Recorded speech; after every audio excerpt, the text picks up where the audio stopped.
हरिः ओम. ओम नमो भगवते वासुदेवाय. अध्याय क्रमांक 4, ओवी क्रमांक 67.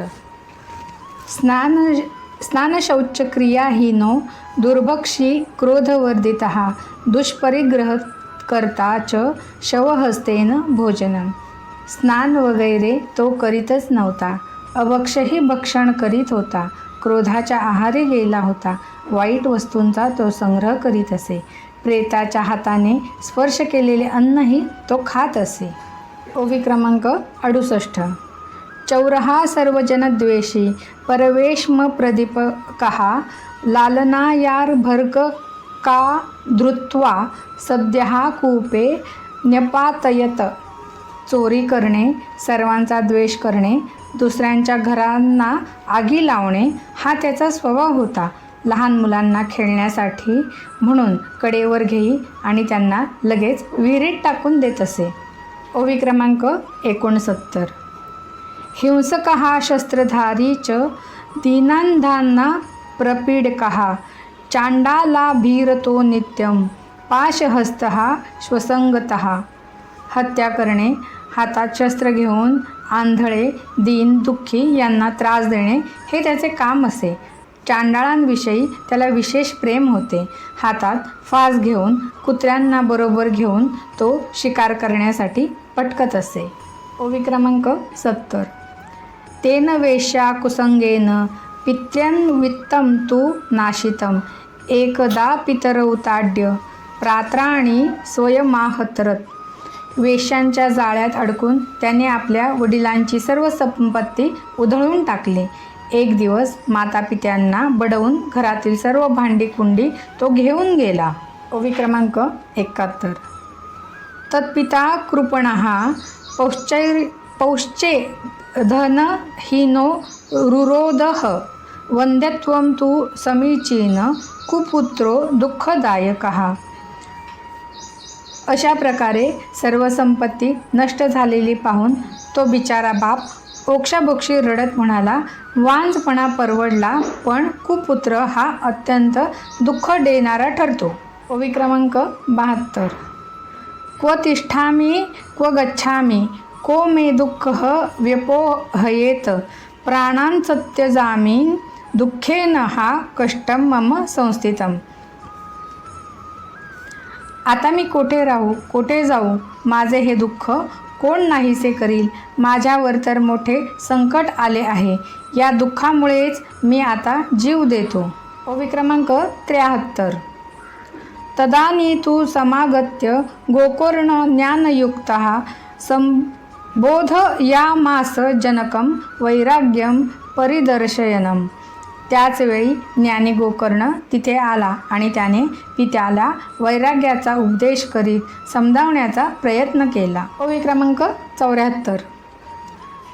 आसारहा खलु संसारो दुःखरूपी विमोहकः सूतः कस्य धनं कस्य स्नेहवाज्जल ते निशम. गोकर्ण म्हणाला, हा संसार आसार आहे. हा अत्यंत दुःखरूपी आणि मोहात पाडणारा आहे. कोणाचा पुत्र, कोणाचे धन, आसक्ती असलेला मनुष्य रात्रंदिवस दुःखाने चळत राहतो. ओवी क्रमांक 75.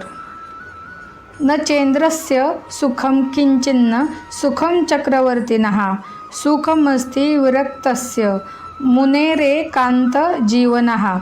इंद्र आणि चक्रवर्ती राजा यांनाही काही सुख मिळत नाही. केवळ विरक्त एकांतात जीवन कंठणारे मुनीच सुखी असतात. क्रमांक 76. मुश्चाज्ञानं प्रजारूपं मोहतो नरके गतिः निपतिष्यति देहोय सर्व त्यक्त्वा वनं वज्र. हा माझा पुत्र आहे. या अज्ञानाचा त्याग करा. मोहामुळे नरकप्राप्ती होते. हे शरीर तर नाहीसे होणारच आहे. म्हणून सर्व सत्संग त्याग करून वनामध्ये निघून जा. क्रमांक 77. तद्वाक्यं तु समाकर्ण्य गन्तुकामः पिता ब्रवीत किं कर्तव्य वने तात तत् त्वं वद सविस्तरम्. गोकर्णाचे म्हणणे ऐकून आत्मदेव वनात जाण्यासाठी तयार झाला आणि त्याला म्हणू लागला, पुत्रा, वनात राहून मी काय करावे ते मला तू सविस्तर सांग. ओवी क्रमांक 78.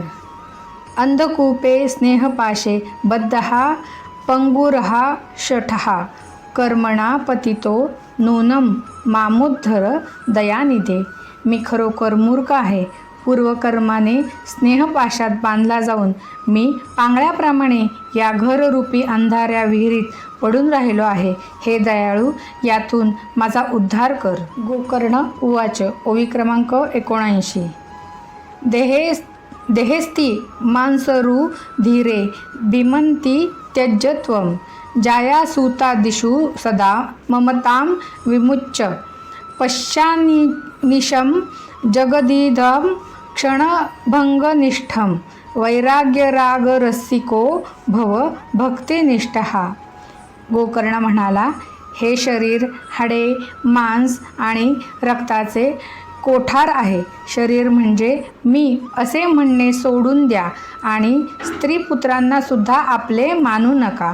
हा संसार क्षणभंगूर आहे असे नेहमी मानून केवळ वैराग्य रसात आनंद मानून भगवंताची भक्ती करा. ओवी क्रमांक 80. धर्मं भजस्व सततं त्यज्य लोकधर्मान सेवस्व साधु पुरुषाज्वहि कामतृष्णाम् अन्नस्य दोषगुणचिन्तनमाशु मुक्त्वा सेवाकथा रसमोह नितरान् पिब त्वम्. नेहमी धर्माचा आश्रय करून राहा. सर्व लौकिक व्यवहाराचा त्याग करा. साधू संतांची सेवा करा. भोग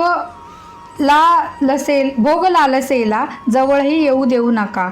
दुसऱ्यांच्या गुणदोषांचा विचार करणे तात्काळ सोडून द्या आणि भगवत सेवा व भगवंताच्या कथनांचे नित्य आनंद लुटा.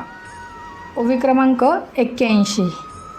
एवं सूतोक्तिवशतोऽपिं गृहवहाय यातो वनं स्थिरमर्तिर्गतश षष्टिर्वर्षः युक्तो हीरेन रनुदीनं परिचर्यासौ श्रीकृष्णमापन्यं नियतं दशमस्य पाठात. याप्रमाणे पुत्राच्या उपदेशाने आत्मदेवाने घर सोडले आणि तो वनात निघून गेला. त्याचे 60 वर्षांचे वय झाले होते तरी बुद्धी स्थिर होती. रात्रंदिवस भगवंताची पूजा अर्चा आणि नियमितपणे भगवताच्या दशम स्कंदाचे वाचन करून त्याने भगवान श्रीकृष्णांची प्राप्ती करून घेतली. अध्याय 4 समाप्त. इति श्रीमद्पुराणे श्री उत्तरखंडे श्रीमद्भगवत महात्म्ये विप्र मोक्षो नाम 4थोऽध्यायः.